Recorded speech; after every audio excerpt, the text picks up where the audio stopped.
back to the Arcade Football Podcast. We missed a week, and that's a rare thing, but more rare than anything is the fact that Manchester United and Tottenham both picked up Premier League points this weekend for the first time in a long time. Bit of a cheap shot, both of them. Welcome back. I'm Carl Dixon, joined by Matt Thanney. Hello. David Newman. Hello, hello.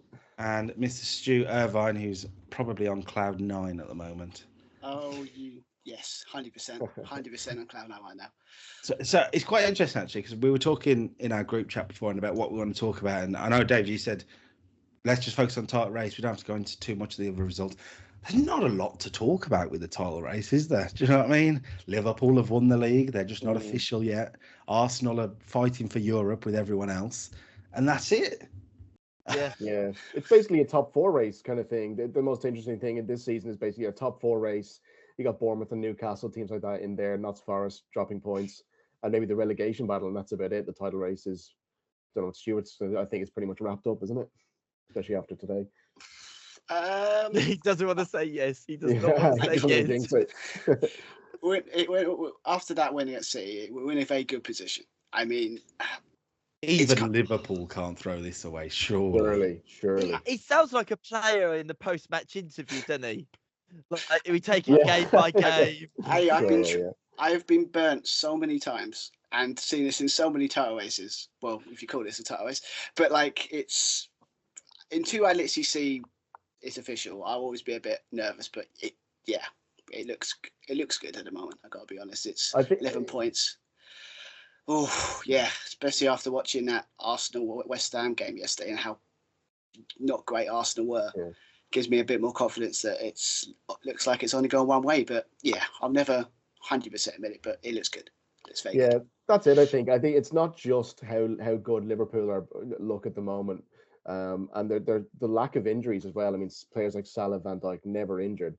It's not just that; it's the fact that Arsenal just can't keep up with them, especially when they're losing home games against West Ham. It looks like it's all sealed. There's no one. I don't think they can catch up to them now. Surely not.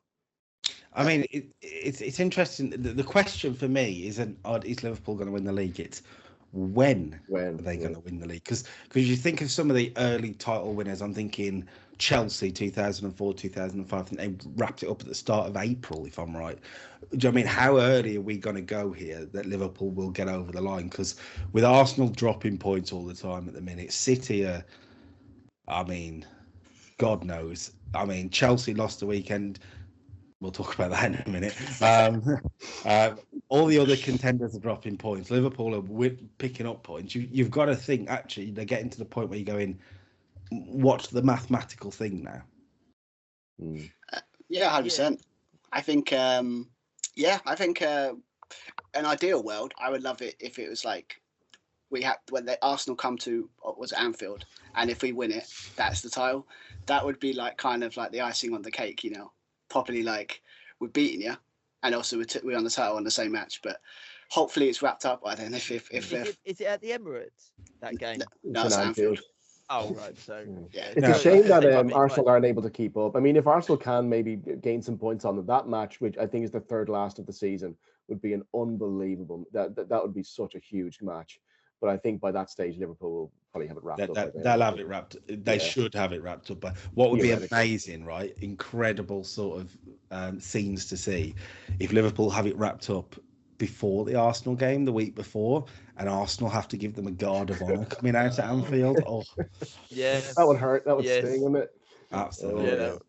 Don't do what City did. When last time we had a guard off, they basically just like done it half-heartedly and then kind of just walked off. Like they didn't want to do it at all. Oh, I'm sorry, Stuart. Oh, I'm sorry. Like red carpet and everything like that for you. Yeah? Well, everybody else does it. So I mean, Liverpool have done it for enough champions. Just very quick. You're saying about how when is the title race going to be wrapped up and everything? Like that's how it does feel with Liverpool.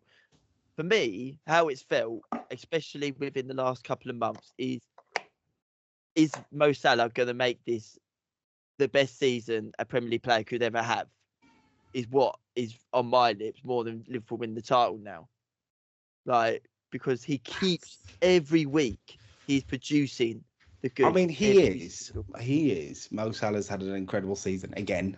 And for the record, I would argue though, I don't even think it's his best Liverpool season.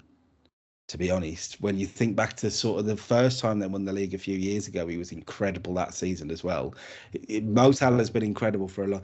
I don't know if I could put it in the like best Premier League season individual. Oh, I don't know. I was just saying this to my mate when I saw this Liverpool game, and I saw he scored again, and he got another assist. I did say to them, because I do now think it. I think he is the best Premier League player that we've had now. Whatever. I would put him in the debate of if Omri. He's in the. Salah, you could say he's in the debate. I wouldn't say he's definitively the best Premier League player. Certainly one of Liverpool's best Premier League players, without a doubt. But to say he's one of the best ever, it depends. I mean, look, they're going to win. They're going to win the league this season, aren't they? I think individually as well. I mean, if they can possibly win the European Cup as well, if they can win a European double, and are they still? They're in the Carabao Cup final, aren't they? Yeah. So they're still in line for a treble. I think if they can win the treble this season and Salah stays in his current form, that's Ballon d'Or territory. He's that good at the moment, and if he can win a European double or something, like I said, or even the treble, God forbid. But I mean that would be. I mean that's what Ballon d'Or is. That's that's kind of Just don't tell Real Madrid. Just don't. Don't show up again. But I will agree with everyone when they say that it's a point of view on how you view football. If it's stats, then Salah could like edge someone like Henry. But if you're talking about watching the beautiful game, I would say then I could understand why people would say Henry. I think it's a difficult one, right? Because I mean, Liverpool have been incredible, and I'm not knocking Liverpool at all this year. They have been incredible, but the lack of competition with them sort of doesn't. I don't know. It takes some of the glamour off it. Where I think when we look back on this season compared to other championship winning seasons, we will go, yeah, Liverpool were brilliant, but they didn't have to be. Do you know what I mean? And that's going to be the problem. When you say Salah's the best Premier League player, the best season a Premier League player has ever had, I'm thinking to myself, I don't know. I get what you mean, Kyle, about that. But if you think another example of that could be when Leicester won the season, and that was a season whereby it wasn't just because Leicester were so good; it's because they had no competition at all. And I don't think Leicester fans really care about that. If they were looking, well, we won the Premier League, we don't care that there was no competition. We won the thing, So I don't think that would be much in the minds of Liverpool fans, to be honest, this season. So, but by that logic, Riyad Mahrez is the best Premier League player ever because he killed it that season. No, I can put him third. Oh dear. I'm losing my mind. Oh dear, I've missed 3 weeks of this, and I need another 3 weeks off. Honestly. So look, Liverpool win, obviously beat City not long ago. Massive for them. Arsenal slipping up, as we said. I think David's right that the race for Europe is going to be so interesting this year because you've got sort of from 3rd down to 10th all in the hunt at the minute. Yeah. Villa are in there, Chelsea are in there, Newcastle, Fulham, Forest, obviously, Bournemouth. City you'd put in there. You don't know where they're going to end up at the minute. So there's loads of teams around it. Big game on Saturday in the race for Europe, wasn't there? Oh. You know what? At the beginning of that game, I actually said to my partner, "Do you know what? Asensio starting. I'm telling you now, he is going to cause us problems." And we did not address the threat at all in that game. He was unmarked for both goals and not good enough. I'll say this about Marco Asensio. He came from Madrid and he won the league in Spain. He went to Paris and he won the league again. He's magic. Don't you know? His name is Marco Asensio. It's a lovely chant. It was very fun to sing in the Hull End on Saturday. The best part of the day actually was obviously I'd sent to you guys in the group chat a picture in the Hull End. Obviously not looked at my phone till I got home again, and I saw that, Matt, you messaged me after Chelsea took the lead going, how's how's it going? It went well. It went well. Oh, yeah. Oh, you spoke too soon, man. Just leave it. Wait until the end. Like. Yeah. Oh, I mean, yeah, I'll be honest. Genuinely, I actually thought Chelsea bossed the first half. We were awful in the first half. It's Chelsea's first half, and you probably should have been 3-0 up by that point. Second half, we had the better of the second half, but it was a really tight game. Actually, it was a really close game. Chelsea had some big chances across both halves, and probably should have scored more than one. You've got some decent players, but it's just not coming together at the minute. All of a sudden, I mean, Enzo Fernandez is a very good player, but he is also a horrible person. It feels like. Do you know what I mean? He's one of them players. The frustrating thing is that there was a stat just before the game started that Cole Palmer is on his worst run since being at the club. Now, he played that game, and I actually personally thought he played well. The problem was he was surrounded by a team that felt like it was a school team. A school team and a really good player right within it in Cole Palmer. Because he did play well. But there was a pass, I think it was, he beat 3 or 4 players. He should have lost the ball, 100%. It was on the edge of the box. And he played the pass to Christopher Nkunku. And Nkunku's not expecting it. And he's not ready or anything like this. And I'm like, you have to, with a player like that in your side, you have to be ready because he will get that ball to you. And I just don't think on the same wavelength at all. He looked very frustrated. He looked very frustrated by the end of the game. I'd say this about Palmer. He's obviously one of the best players in the Premier League. Absolutely, no doubt about that. I do wonder how long Chelsea will be able to keep him at bay, if that makes sense.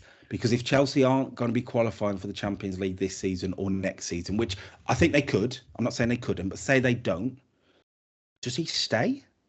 Do you really stay at Stamford Bridge when he could walk into Liverpool's and Arsenal's and City's team? To be honest, they'd find a space for him. Cole Palmer, he's that good.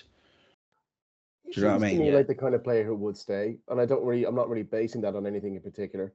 But I mean, in terms of Europe, I mean, they're a point outside the top 4 right now. I know they're in 7th, but they're on 43 points, and Man City are in 4th on 44. So the European question is still way, there's still every chance they can make it.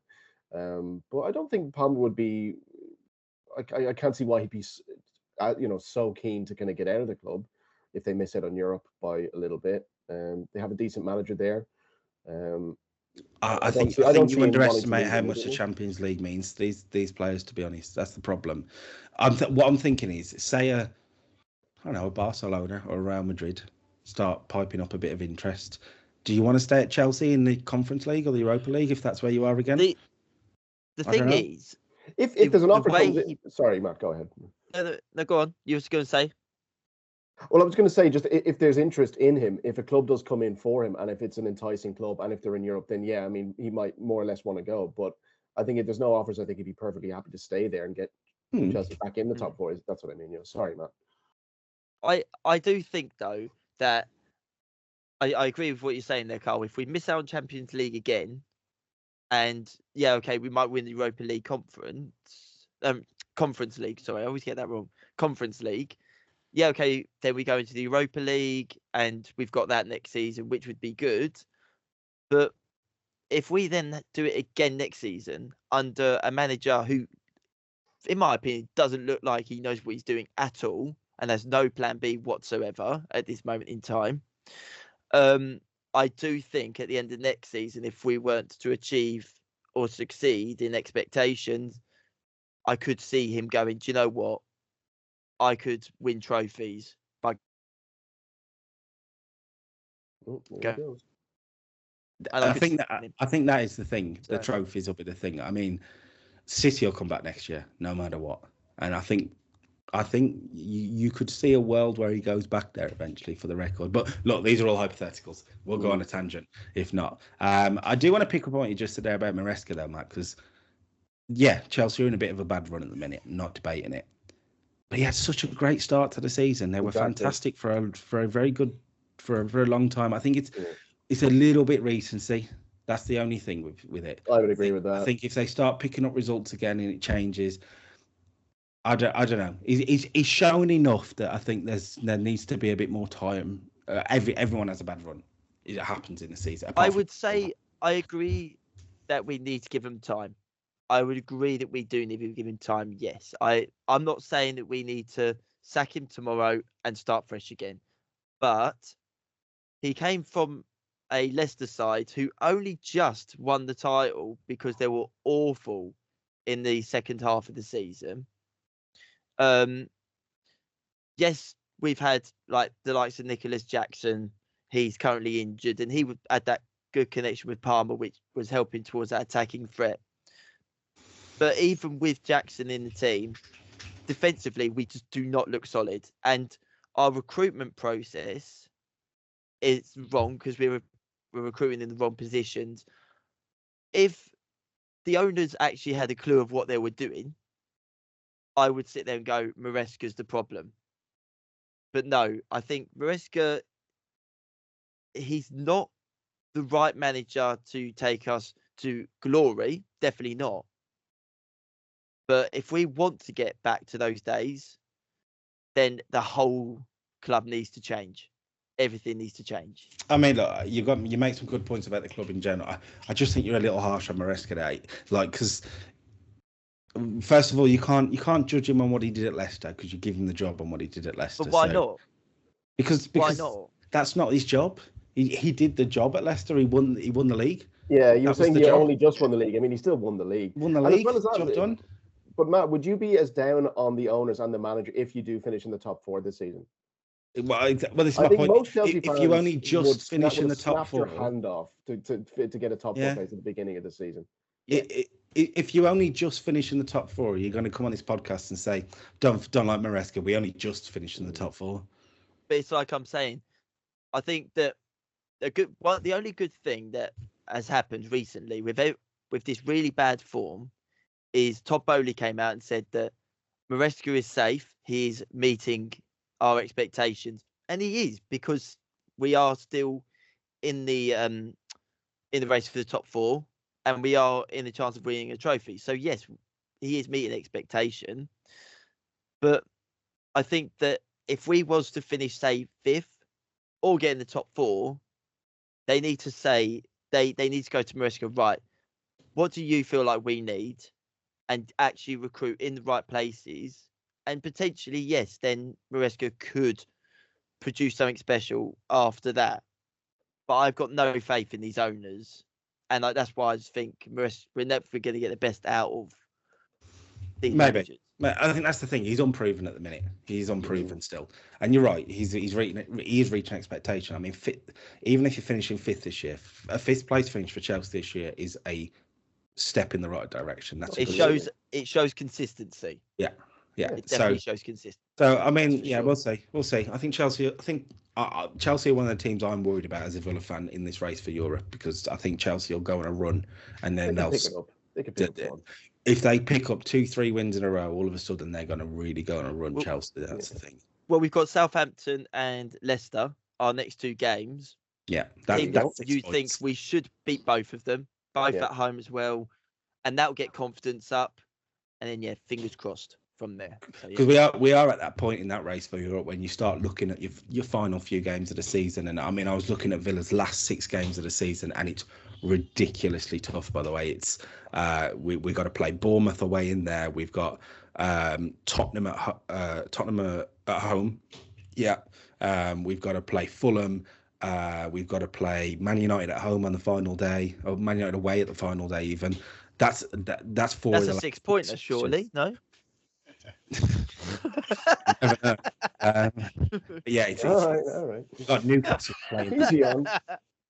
Yeah, it's going to be difficult, I think, for some of the teams down there. But it's going to be interesting to watch. Relegation wise as well, that's going to be interesting. Wolves, by the way, beating Bournemouth the weekend.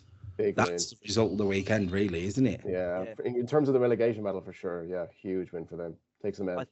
I think they were 22 points now. They were out of the relegation zone already, but I think there's a 5-point gap now between them and Ipswich. So yeah, huge 3 points for them.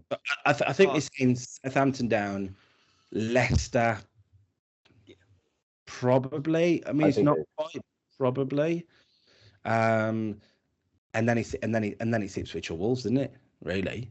Yeah, and right now it's looking like Wolves are, like I said, they've got that 5 point kind of buffer between them and Ipswich. So if they can continue just to pick up points every now and then, they might just about avoid the drop. Yeah. 3 up, 3 down. I think they're all straight back down. That win looks like the win that's going to keep them up at the end of the season. Wolves, The springboard win or whatever. Yeah. Exactly. Like, because Bournemouth aren't a side that would have been a pushover this season, nowhere near that. And Wolves went there and actually played really well and got a valuable 3 points, I would say. Yeah, I can't see them bottom three changing at all. Isn't it amazing how Matthias Cunha is suddenly playing like the world's best player you've ever seen after he signed a new contract? Because guess what? He signed a new contract and now he's got to prove that he's worth a 40-50 million pound bid in the summer. So he's playing out of his skin. Oh, don't worry. We'll put a bid of 100 million in. Yeah. We'll put a bid of 100 million in and give him an 8-year contract. Yeah. So it's fine. Don't worry. Honestly, Wolves give him a new contract and it has a release clause of 10 million. Todd Bowley's like 100. We'll give you 100 million for him. Absolutely. But yeah, great win for Wolves. Good win for Palace as well, by the way, beating Fulham. That was a really good win in the sort of mid-table, so to speak. But yeah, the rest of the weekend sort of went how you'd expect. Newcastle got a great win earlier over Forest. Forest really nearly pulled it back, but Newcastle beat Forest. And then what am I missing? Everton, Man United. Let's talk about Everton, Man United a little bit, by the way. I know we wanted to say just about a title race, but let's talk about that penalty or not penalty. So, well, I think it would have been soft to give it. I can see it's one of those. I can see why he didn't give it, but if he had given it, I would have been a bit upset about it. But I would say, well, I can sort of see why. His shirt's being pulled. I think the reason he didn't give it is because Ashley Young, wasn't it? Who did? No, he did give it though. He did give it though. Sorry, but the VAR overruled it. Yeah, sorry. So I think the reason the VAR overruled it is because his shirt was being pulled technically, but I think I said it in the chat at the time. I think Ashley Young made a bit of a meal of it. He did, absolutely. He went flying over. Probably why they thought that it went against him in the end. Retirement is looming. He was getting his acting career underway. It's such a dramatic fall. I mean, goodness me. It is, but to be fair, the arch of the back and everything. It's like, oh, for God's sake, mate. It was dramatic. It was dramatic, but I'll say this: 10 times out of 10 in those situations, the defender tugs the shirt. It's not quite enough to go down, so they don't go down, and there's no penalty. Right? But it's still a foul. He's tugging the shirt. It's still a foul. So Ashley Young's thrown himself to the ground because it's the only way he thinks he's going to get a penalty. And for the record, he did.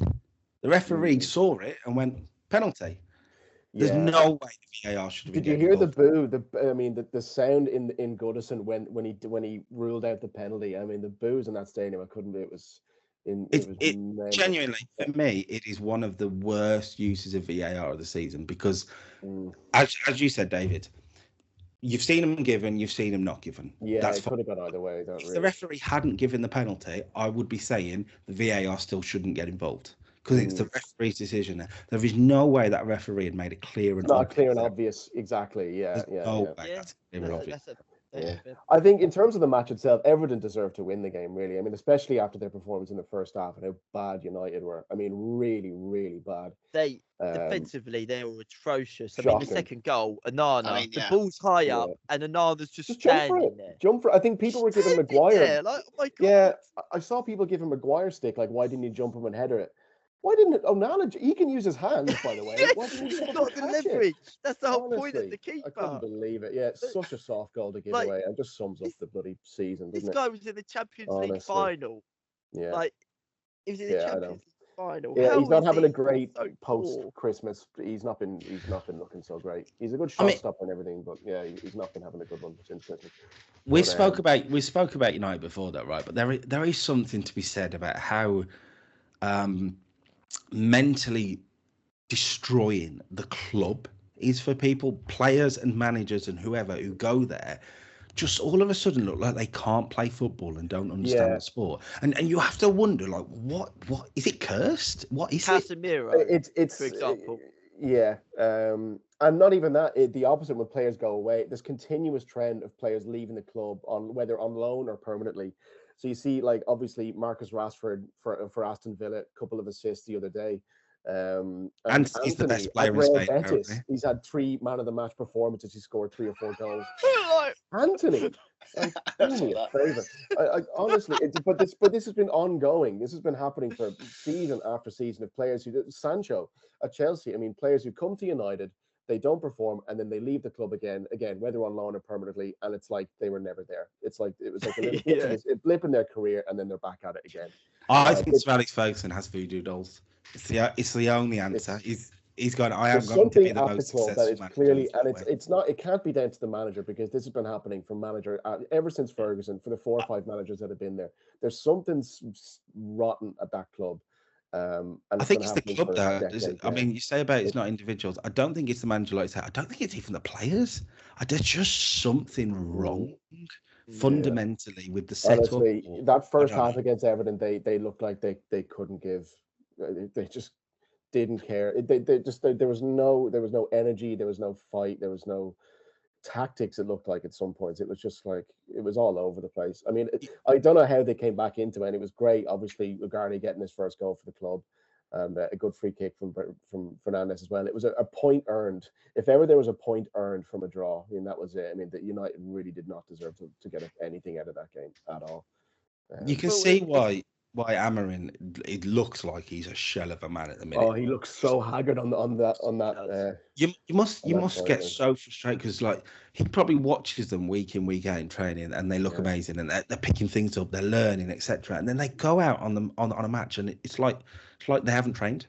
Yeah, it's like they haven't played with each other their before. Contact lenses. It's honestly, and what worries me sometimes is oftentimes the camera will cut him on the sideline and he'll have his head down. He'll just be staring into his lap. Like he's just thinking like, oh my God, I've made the worst mistake I could possibly have made in my career. That's not great. That's not a good thing to see from your manager. He can't even be arsed to watch the bloody match. But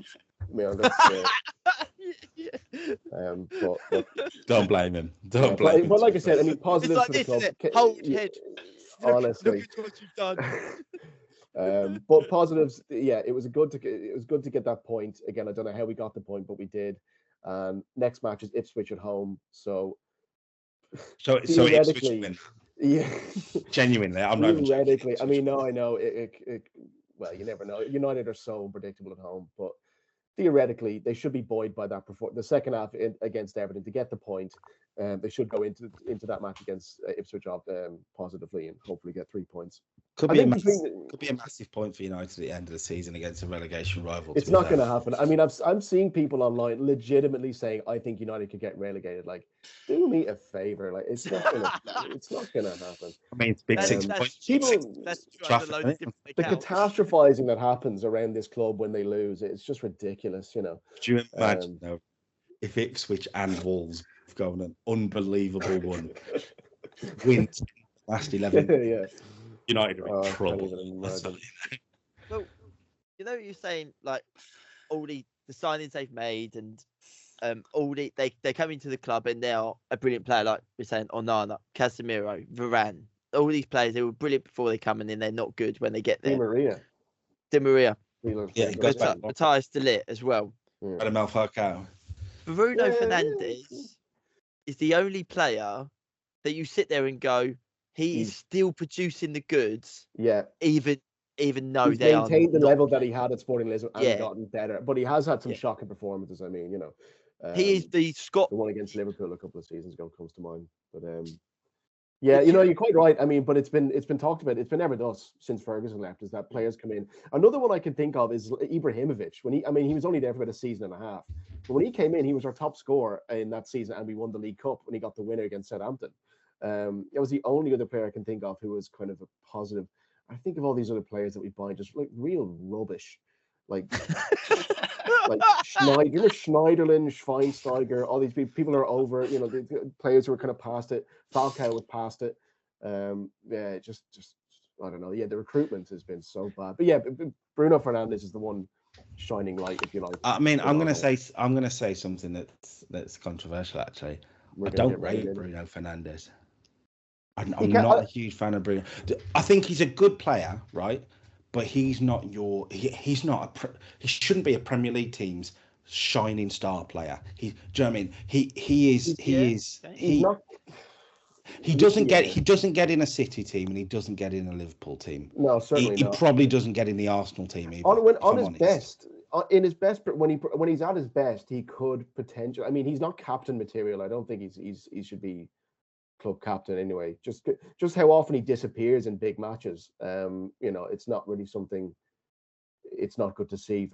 Again, the match against Liverpool a couple of seasons ago, when I think it was the 7-0 or the 5-0, I can't remember, but he was just nowhere to be seen. And he does have that attitude of kind of sort of a moany, throwing his arms up at his teammates and giving out to the ref when there's nothing to give out about, like those kind of things really annoy me. Yeah.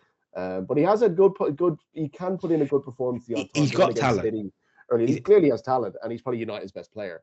But that's the problem. That's what I'm saying. He should not be a team's best player. He's one of these that's a good player, and he's a good cog in the machine in a good team.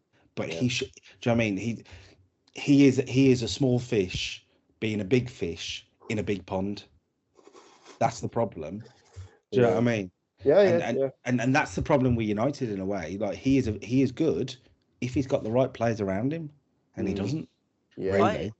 They're at Real Betis, and I think he has a tendency as well in matches to kind of not necessarily give up, but again, that just kind of throwing his arms up, like it's almost as if he's going, sod it, just blow the whistle, who cares, kind of thing. Not all the time, but occasionally he can be like that. That exude that kind of attitude, He'll end up being a forgotten figure in Man United's history as well. I don't think so. I think there's no way he's talked about the same way. Maybe not, but I mean, in terms of maybe trophy return, maybe not. But I mean, in terms of he'll be talked about as one of those, when people talk about the post-Sir Alex Ferguson era, people will say, well, what players came in and actually improved? And he'll be one of those players, like Matt mentioned, that, well, he was actually one of the good recruitment signings that they made. He'll be remembered in that sense. But I mean, how much did they sign him for? It was only like 50, 60 million, wasn't it? 70 million, I think it was. I can't quite remember. It's a rip-off.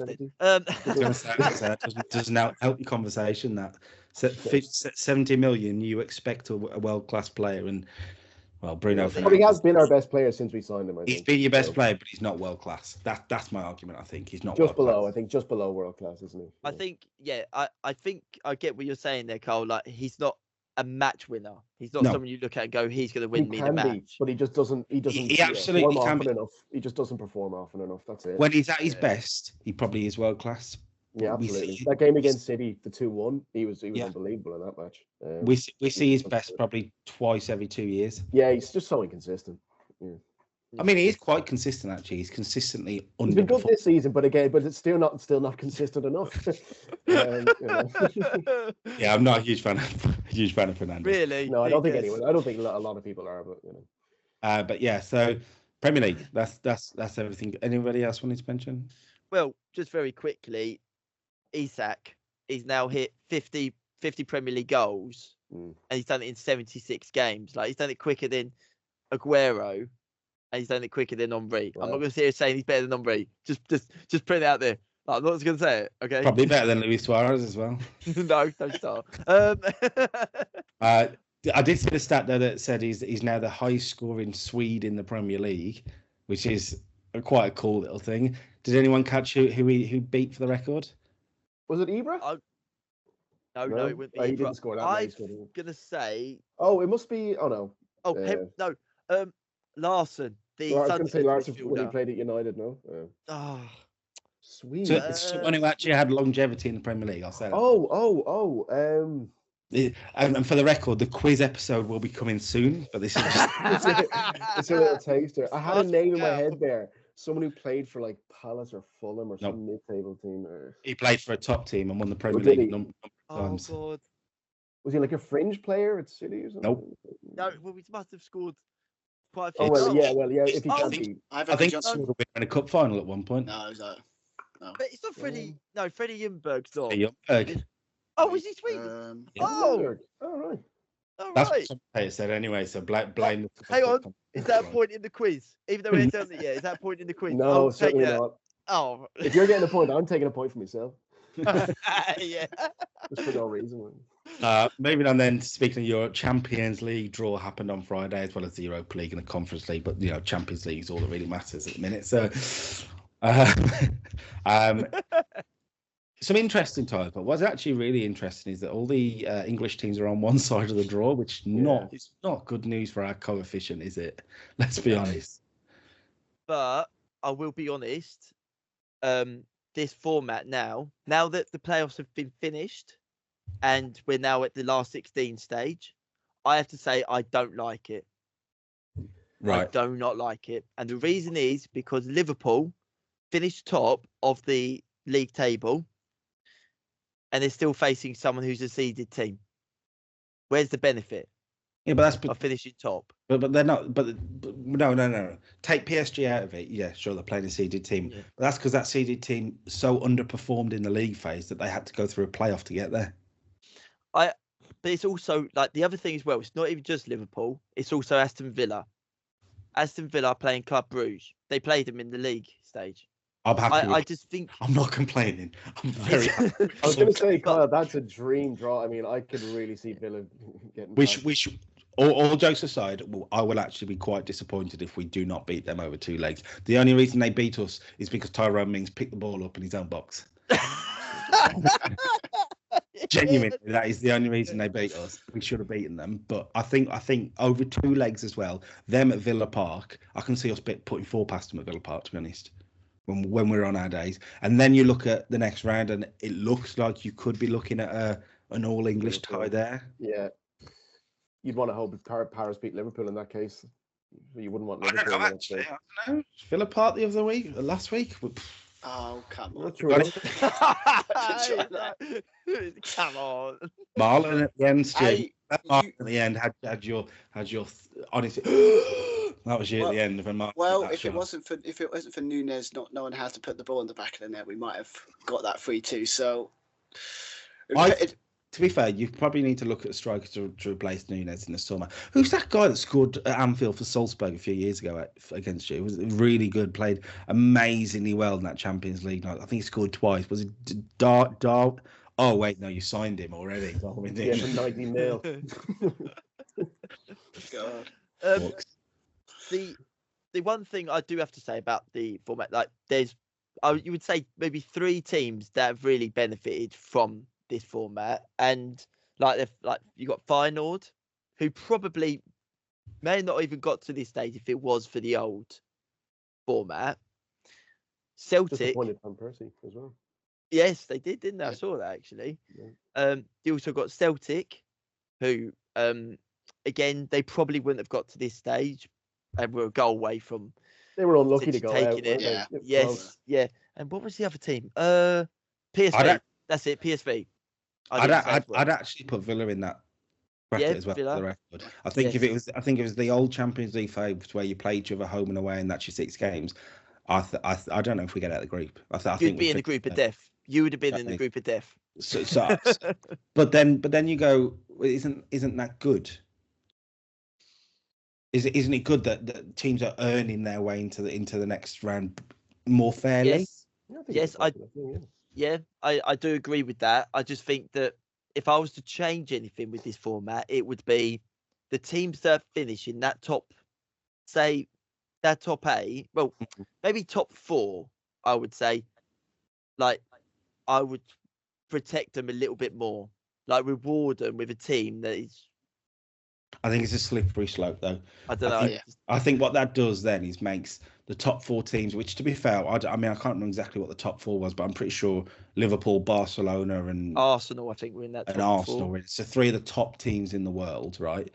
We're giving these 3 top teams extra protection. That sounds very Sky Sports to me. And you kind of confirming what everyone was worried about the Champions League as well. Anyway, with the league phase, protecting the big clubs is if you protect them even more. We're feeding into I don't like change.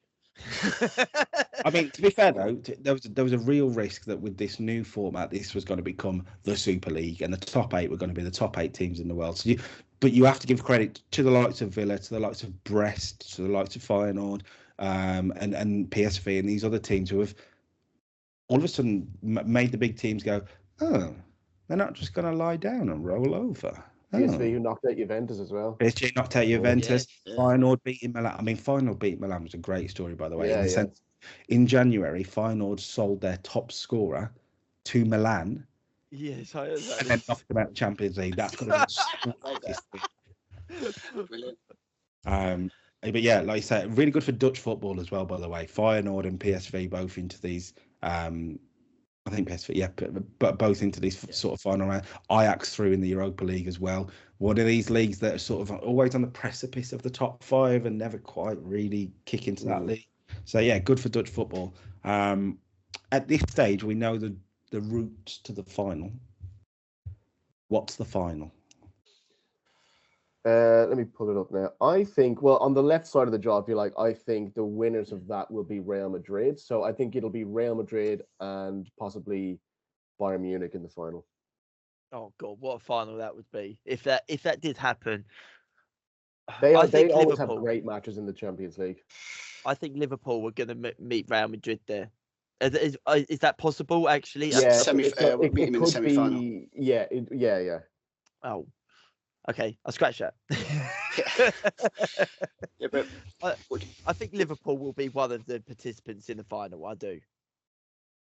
Especially with the league pretty much wrapped up, they can kind of put all their efforts into that as well. Yeah. Like, because I mean, by that point, like you say, like they probably will have it wrapped up, and it will be right. Let's go all guns blazing in the Champions League. Yeah, but you just can never count out Real Madrid. You just cannot. They just know how to win the Champions League. All the time. It's just second nature to them. Mbappe the other night. He was unbelievable. You better thank me for saying, watch that game.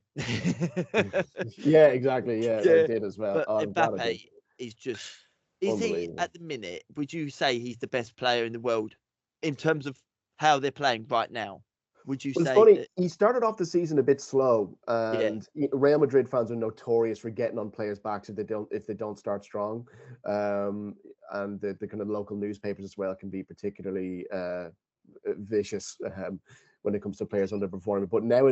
But now he is coming into his form, and I think he is possibly the best in the world, right? Best in Europe. Best in the world, isn't it? I think it's written in the stars that Kylian Mbappe will win a Champions League in a Real Madrid shirt. Yeah, it may be this season. Yeah, I think so. I think a little part of me would love to see, because as amazing as Real Madrid are, I would love to see PSG get there and win it, and like it'd be like, oh, I've left and they've just won the Champions League. I think I would like to see. I think Real Madrid will win it. I think it's slightly. I think it's kind of inevitable, really. But I would like to see Bayern Munich win it, because I just want to see Harry Kane win a trophy. I think he was so unlucky to come into Bayern Munich last season, and for a team who just win the league, it's like automatic. They just win the Bundesliga every year, and then the one league. Not last year.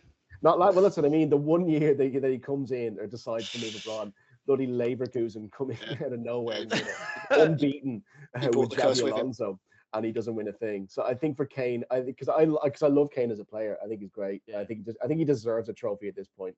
He's having a good year as well. His goal return since he's been to Bayern Munich he's breaking records left and right. Yeah. I think he deserves a trophy, and a European one wouldn't be that bad. It'd be amazing though, right? Say Bayern win the Champions League. It'd be amazing to look 2 years ago and go, do you know Bayern Munich are going to win the league? Vincent Kompany's going to be the manager. Harry Kane's going to break in the goals, and Michael Olise's going to be their star attacker. What? That's a Hollis fella. Michael Olise, yeah. No, yeah, I can see it now. Who do you reckon the dark horses are going to be though? Like out of in the Champions League.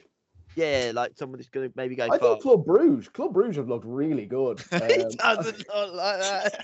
Honestly, they've looked great. They look like they could be a potential, maybe one of the Dutch teams. But yeah, again, I don't see anyone outside of Real Madrid or Bayern Munich winning it, to be honest.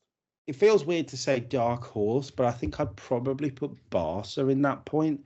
Not a lot of people are talking about Barca this year, but they are really good. Yeah. And if they can sort of just get through a I mean, to win a Champions League, you have to beat some tough teams. That's a fact. If they can just get through a couple, I don't know. There's a chance. Lewandowski, Lamine Yamal. This could be if what you're saying there about them being dark horses. If they were to then do well in this tournament, I think this could be the stage where Lamine Yamal actually proper announces himself on the big stage, like. I mean, he won a European trophy in the summer. I know what you mean. I mean, yeah, he done it for Spain. Yeah, Can he do it now? Yeah, I know what you mean. On a cold a cold Tuesday night. To be fair, though, you've seen it. I feel like we've seen it before, where like everyone expects this person and this team have got this is their year to win the Champions League. Then all of a sudden, we didn't look at them over there. Oh wait, we didn't think them will do it. Do you know what I mean? Everyone's looking at Mbappe and Real Madrid, and yeah, this feels right. But at the same time, you can just sort of see Barcelona sneaking that in there and taking it away. Again, Bayern, you'd put in that sort of bracket as well. Sorry. I mean, Liverpool, to be fair, I know we just said, and they're going amazing in England, and they're England's top club at the minute, which is great. Yeah. But not a lot of people are fancying them to win a Champions League this season. They'd probably be up there as dark horses. There's a few of those teams, isn't there, where you're like, they easily could. I think if Liverpool didn't have Real Madrid in their side of the bracket, I would possibly say, because I think in a one-off game in the final against Real Madrid, I think they could do it. But I think do over two legs. I think they. But again, this is what I'm saying. They could, and they have the potential to. I mean, man for man, they're just as good as them in most areas. But I don't know. I think Real Madrid are just too good in this competition. It's going to be really interesting to see in call, especially as Liverpool probably aren't going to make it there either when Villa put them out. So don't try that. I would love that, mate. To be fair, obviously as a Villa fan, I love it. But the neutral in me is also sitting there thinking to myself, you kind of take away the competition excitement when it's Villa versus Real Madrid over two legs, because I mean, I'll say it, we ain't got a chance. We ain't got a chance over two Although, legs. do you remember when Leicester won the league, obviously they get into the Champions League, in the following season, did they draw Atletico Madrid in the last 16? And they didn't get bashed. I think they got beat. I can't remember the score. Was it 3-1 in the Atletico Madrid at home in Madrid? And then I think Leicester came back. They got a couple of goals back at home. So they didn't get walloped by any means. And everyone was writing them off. You never know. Things could happen. Look, anyone else from Marco Asensio turning back up at the Bernabeu and having the time of his life. There you go. Yeah. There we go. Storyline waiting to be written there. Exactly. So, Champions League will be really interesting to watch. We're going to end the episode, though. Great question from Matt Thurney again, by the way. Although the last time he came up with a great question, I was on a podcast. It gave me an aneurysm in my brain for a while. So let's see how this one goes. So Matt, question?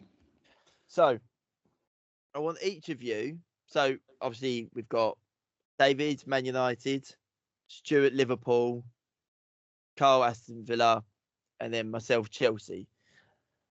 I want you to go back in the Premier League era and pick one player from your side who you feel could improve your current team. And it has to be like the biggest improvement, if you will. I mean, maybe I misread the chat that you said earlier. I didn't see you say Premier League era. I mean, it's fine. I mean, if you've got one prior to that, that would be interesting to hear as well. But yeah, so. I would have, I mean, I would like either Wayne Rooney or Rio Ferdinand. That would be my pick two. One. Rooney. Got to pick one. Rooney. So Prime Rooney. Fair enough. I don't know. Actually, I don't know about that for United. Do you think Prime Rooney goes in there and changes? No, stuff? I don't. Well, I don't think any one player does. I don't think any one player goes in. I mean, I think there is one player that team because the team is so rotten at the moment. It's even amazing. Like Paul Scholes or Roy Keane, if Paul Scholes goes in there, great, spraying those kind of like diagonal 40-yard passes, but to who? Rasmus Højlund has a touch like a brick wall. I mean, there's not one player who can come in and make it any. But I think Rooney, just dynamism up front, goals. I would take Rooney. It's amazing to me that you've not even considered. I mean, 99 Roy Keane for the record as well. They're all great. I mean, there's anyone Ronaldo into this team Ronaldo, yeah. I mean, I don't know. I can't get the most recent Ronaldo performances out of my head. When he came back. Maybe that's great, what it is. But sort of 2008 Ronaldo. Yeah, possibly again. But Peter I know Schmeichel. as soon as again, all good options. But as soon as I saw that question, I immediately just thought prime Rooney. I mean, the truth is, you could put any of those players into this Manchester United squad. You could put Peter Schmeichel in there, and he will look like Kasper Schmeichel. Yeah, well, a keeper might be a shout. A keeper might be maybe get Kasper Schmeichel, Van der Sar, maybe. They would just get bombarded. I suppose. But I'm going to go with Rooney. Okay, Stu. Well, this one I think it was because obviously with when I thought of this, I thought of the stuff with our number 9, and obviously not having a kind of consistent one. So it was either between with Fernando Torres or was it Robbie Fowler? But I'm going to go Robbie Fowler. Because basically he's prolific. He scored so many goals. I think like from when he was on his at his height, he can score pretty much in the air. He's basically the perfect striker, and the way we play, and especially with Mo Salah, the way he kind of like some of the deliveries he does, it's always nice to just have a person that can actually tap it in from like. Yeah. And I was thinking of Fernando Torres, but I think with Robbie Fowler, the way we play, I think he would instantly improve our number 9. So you're saying like 96 Robbie Fowler? Oh yeah, 100%. Yeah. Not consider Michael Owen? Or are you still not forgiving him for going to United? Oh no, I'm never forgiven for that. Sorry. Never. If he went anywhere else, maybe. But like to be fair, we've forgiven Fernando Torres to go on Chelsea, so but that's another thing. But I would Robbie Fowler for me, definitely. Yeah. I've weirdly struggled with this question. Absolutely not. Oh, you're quite good. But this is the thing. Like you hear that question, and your brain automatically goes strikers, goals. I mean, and Villa have had plenty over the years. You look at Benteke. You look at. Throw Gabby in there for sure. Yeah. You look at Juan Pablo Angel or Dwight York or Savo Milosevic or Dean Saunders, Atkinson as well, early Premier League years when we were actually in the title race in that first year. They had an amazing year. But you look at our front line, Watkins, Rashford, Asensio, Marlon, Bailey, Rodgers. Do we need attacking options? Probably not. That's not really our weakness at the minute. Our weakness is centre-back. That's our weakness. So then I looked at it and I thought, right, so who are your options? Your options are an aging Paul McGrath from the 90s, incredible player, but an aging Paul McGrath. Then you'd look at probably Olof Mellberg or Martin, or Martin Laursen in there from the mid 2000s. Oh, Martin Laursen, he was actually pretty good, weren't he? To be fair, yeah. And then I don't know. There hasn't been that many amazing. Richard Dunn, maybe, who had a really good couple of years at Villa. To be fair, Mika Richards. Right, let's be serious now. To be fair, so I in the end I went with Martin Laursen. I think he's my pick. I think he was very good for a couple of years at Villa. He was a talismanic leader. He was one of the top centre backs in the league at the time when Villa were under O'Neill and fighting for top 4 actually that year. And I think he would slot into our defence right now and he would be a game changer in our team. Do you know what I mean? And that's the difference. I thought about an Ashley Young when he was at Villa at his prime. He was unplayable, untouchable at times. Do you think about a John Carew or anyone like that? But do they change this Villa team? Probably not. Martin Laursen. I thought about keepers as well, actually. I did think about keepers, but oh wait, no, we have the best goalkeeper in the world, so we're fine there as well. Proven fact. Right. Chelsea. Well, so I know who you're going to say. I think. Go on. Speaking of goalkeepers, I think you're going to say Drogba. Right. Okay. Fair enough then. Right. So, I actually went along the same along the same path as Kyle, because I was looking at the team. Eden Hazard was a fantastic player. Oh, So no. is Gianfranco Zola. But I don't feel like that it's going to make a drastic improvement by bringing one of those players in. I feel like attacking wise, is our stronger part of the team is defensively where the problems lie. Now we have had over the years, we've had Gary Cahill, Branislav Ivanovic, Ashley Cole, Ricardo Carvalho, Desai. My pick though in defence would be John Terry, 100%, no doubt about it.